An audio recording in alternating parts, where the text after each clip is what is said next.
Hey everyone, so the AFLW draft has come and gone. We've got some wonderful new girls into the team. Really proud as well that Lucy went with our first pick. If you watched the show last night, I did say that for me she was our choice, our number one choice over everyone. And I'm super excited that she came. I do find it quite funny that Richmond, some of the other girls I gave you, they happened to pick them up the pick before us. So maybe Richmond owe me a bit of a royalty there for doing their work for them. But Lucy Mcevoy, she is a superstar in every sense of the word.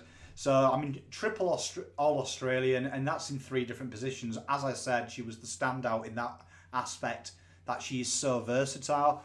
Back pocket, full forward, and as a midfielder, she won the All-Australian nominations, which is hard to do. There's not many players in elite sports that are multiple position players and are rated elite, and this lady Lucy does it. Related to Ben Mcevoy as well from Hawthorn, so she's got a really good footy heritage, and the fact she comes from Geelong is even better because they've got a real pedigree of bringing up forward young girls. And one of the highlights for me isn't just so much her versatility, it's the fact that she's strong, and as I said yesterday, she's got the skill set and the footy IQ that to me surpass everyone else in the comp and all of her peers. She had a really, really strong year for Geelong Falcons, and she really did have to make way at times for injuries. She starred across the half-back line, as I say. She was superb in the contest on the ball. And to be a Premiership winning captain from the age of 16, it says a lot about you as a person. It means that you're one of the best footballers, and you've also got that pedigree and that will to succeed. One thing that has really struck me about her from all of her interviews as well is that she's really honest with her weaknesses, and she's really embracing the journey. And for me, I think she's an absolute superstar in all the sense of the word. I do expect her to get a lot of midfield time next year. I kind of do get the feeling though that just thinking of her and Taylor Harris up top, like the mind boggles in what could be possible when she does go and rest in the forward line, because she is a good kick for goal. And for me, she's just one of them players that you're really going to get excited about. I know last year we kind of got deprived of Nina Morrison, who went early in the draft. We kind of got deprived that we didn't get to see her. But like Lucy, she's got a habit of staying fit. She's not injury prone. And the fact she averaged a goal a game over 35 games for Vic Country Girls, and she did a lot of time on the ball, 21 touches, really says what kind of player we've got here, because the numbers didn't drop off considering she was playing in the halfback. She still got 14.5 touches for Geelong Cats in the VFL. Super tackle numbers of 5 tackles across all formats last year as well. For me, she's just a superstar, and I'm super excited about seeing Lucy join the other girls. Now, we've picked 13. That was kind of the easiest one to get right. We took her, Grace Egan. Now, Grace is a superb footballer, and she's really got all the facets. She's a real handy midfielder, kind of got that just ability. She's got real good breakaway speed, and she's also got that really exceptional ability just evading traffic.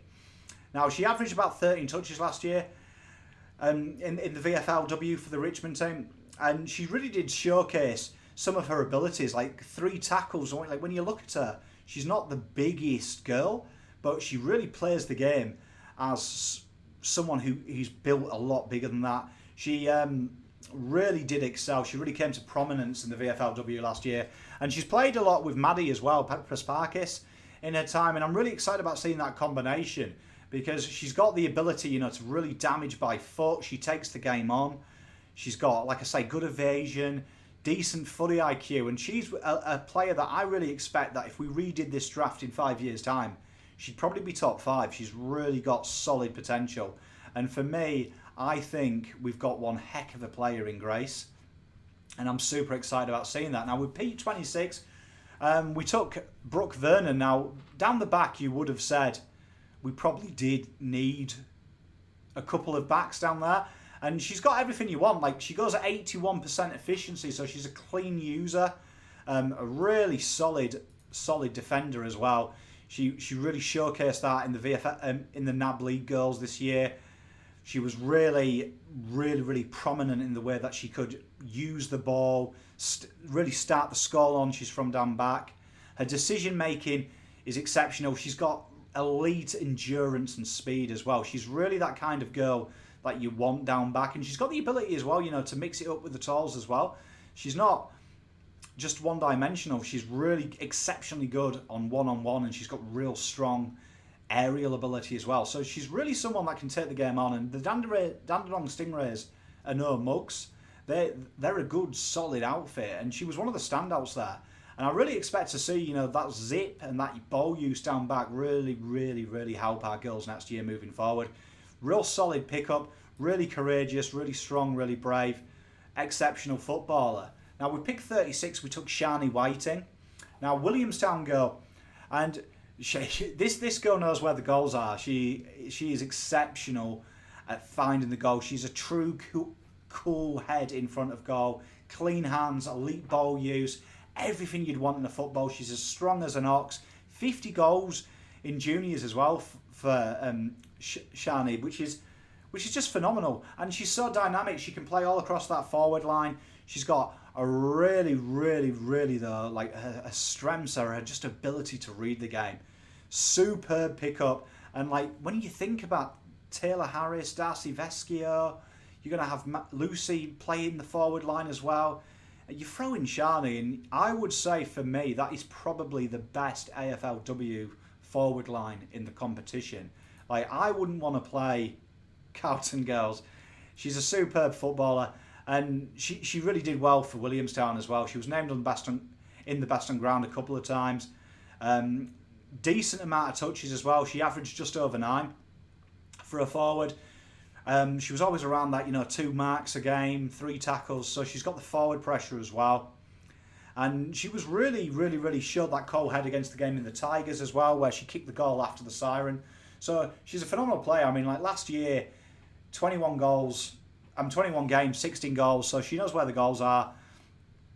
And she's got that defensive pressure, so it's really exciting pickup. Now this one I am super excited, and that's Serena Gibbs, tall forward. She's a really, really good footballer, and she's exceptional overhead. She has the ability to pinch hit in the ruck and also pinch hit up top, where she kicked 11 goals for the Eastern Rages. And she's really, really, really top end. She was the leading goal kicker and 3-time best and fairest for the Eastern. And she really did show some things for the Hawthorn VFL team. She really did show how much she marked. The only problem is probably she's a bit of a grey area with her kick by foot. But apart from that, she's phenomenal. Now, she's a former netballer as well. And with netballers, very similar to basketballers, that they have got great spatial awareness. They're used to working in tight squares. They're used to line running movement. And from the feedback that I've heard from coaches is that she's got exceptional learning capabilities. She's just literally addicted to learning. And you look at a VFL record, it's not the greatest, but she did average 0.3 of a goal, 2 tackles, 1 mark. But if you go back to the Eastern Ranges, it was a goal a game, 2 tackles, just under 3 marks and 10 touches. She's really solid, and I think she's got a load of room for improvement. For me, the scope and the ceiling of her is super high. Now this one's really exciting next, Picks 52. Now Vamoa Lalofi, I hope I've done that justice. I do apologise if she is watching. She was really a staple of the Doggies VFL defence last year, and they surprised everyone by getting to the final. Now she's exceptional in the air. She's unbeatable one-on-one. She's kind of like the Jeremy McGovern of the VFLW scene. And it's the ability to score launch. Like, she's clean. Like, when I'm talking about clean, she could roam around in the dirt and come out brilliantly white-dressed. That's how good she is. And she is absolutely phenomenal. Now, she did suffer a major injury in ACL last year, but I'm telling you, it's not going to stop her, because the way she moves off half-back, just forget about it. You won't have seen anything like it. Her movement is elite. Like, it's up there with some of the male halfbacks, the way that she just dances around and breaks lines. Very similar, I would say, in movement to Travis Varco at half forward. That ability just to find holes in traffic is phenomenal, and she's an intimidating presence. She's also a netballer for Samoa, so she's represented Samoa at world level, international level, which isn't easy to do. Like, if any of you play sport, you know, to get that stage, you ain't no mug. And just over 11 to 15 touches she was averaging, 11.5 touches last year, and 4 tackles. She's phenomenal. Like, I can't wait to see Vamoa play. She's probably my favourite pickup we did. And then finally, last but least, is the paster. I said we needed a paster. We took Courtney Jones, and this lady is electric. Now, her kicking and decision making is just next level. It's unbelievable. She's been named All-Australian, and she was one of the youngest All-Australians for the Stingrays. And she's just pure excitement. She's got the ability to take the game on. She's got line-breaking speed. She's a wonderful deliverer by foot. She's got a great technique as well. One of them that stands the test of time at the next level. And she just literally dances around. It's like kind of like some of the highlight packages I've seen. It's like watching her on ice. She is just like, it's like watching, you know, like just the most beautiful ballet you've ever seen on ice. And it's phenomenal. One of the best ball users. She was voted by the AFL scouts in the draft. And it's evident why. She's a superb pickup. And like, she hits targets. There's no doubt about that. Pace and target hitting is all you need. And I reckon Taylor Harris will be looking at this and saying, God, I've got 15 goals next year on the back of this. She's a phenomenal player. Really, really good pickup, and really excited to see her. So, I mean, that's the girls we picked up. Like, let me know. Like, there was a few that I was upset didn't get there. But for me, it's worked out really well. It's very similar type of players that I suggested, and they all went around the same draft picks. I'm Dan. It's an absolute pleasure. Please, please, please turn up to the Icon. Watch the girls play. If you've got membership, it's there included in it. Phenomenal experience, and I tell you what, these girls were brilliant. Like, I watched the draft, I was sorely disappointed at the coverage. I thought it was very poor. When you've got analysts saying things like, oh, she owns a Labrador and things like that, it ain't the best, because there is a lot more to these girls than that. These girls are elite sportsmen, and it's a joy to watch. Honestly, trust me, give it a chance. It's great. I'm Dan. It's an absolute pleasure chatting to you all. Cheers.